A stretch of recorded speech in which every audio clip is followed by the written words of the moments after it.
Hello friends. இன்னைக்கு ஒரு ஃபேஸ்புக்கில் நான் ஒரு போஸ்ட் போட்டுட்டு உடனே ஒரு மணி நேரத்தில் ரிமூவ் பண்ணிட்டேன். அது ஏன்னு சொன்னால், சில அனிமலுடைய படத்தை போட்டு நான் போஸ்ட் பண்ணதுனால இது எல்லாருடைய மனசை புண்படுத்தும். ஏன்னா இப்போ ரமதான் நடந்துகிட்டு இருக்கிறதுனால இது யாருடைய மனசையும் புண்படுத்தக்கூடாதுங்கிற ஒரே காரணத்தினால தான் ரிமூவ் பண்ண தவிர யாருக்கும் பயந்துக்கிட்டுலாம் கிடையாது. அது நம்ம ஊரில் உள்ளவங்களுக்குலாம் யாருக்கும் பயந்துக்கிட்டு ஐயோ அவங்க இப்படி நடப்பாங்க அப்படி நடப்பாங்கன்னு கிடையாது. ஏன்னா நாங்கள் பயப்படுற பரம்பரையெல்லாம் எங்கள் யாரும் கிடையாது. புரியுதா? அதை புரிஞ்சுக்கணும். ரெண்டாவது, நான் உங்களுக்கு எல்லாருக்கும் ஒன்று சொல்லிக்க விரும்புகிறேன். என்றைக்குமே ஒருத்தங்களுடைய இறப்பில் நீங்கள் சந்தோஷப்பட்டு நீங்கள் வெடி வெடிச்சிங்கன்னு சொன்னாக்க, உங்களுடைய இறப்பில் மற்றவங்க வான வேடிக்கையே விடுவாங்க. அதுக்காக ஒரு சின்ன ஒரு எக்ஸாம்பிள் தான் நான் காமிச்சது. சின்ன உங்களுக்கு ஒரு எடுத்துக்காட்டு. ஓகேயா? அதனால் மற்றவங்களுடைய வாழ்க்கையில் விளையாடக்கூடாது.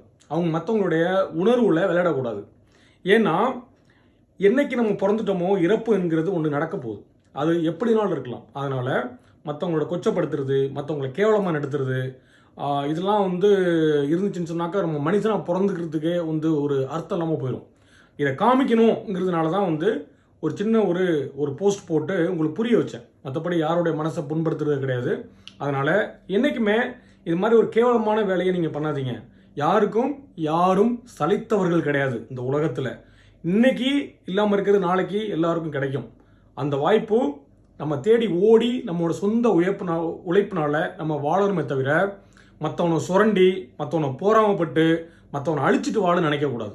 இதுதான் எல்லாருக்கும் சொல்கிறேன் நான் என்னுடைய ஒரு சின்ன அறிவுரை.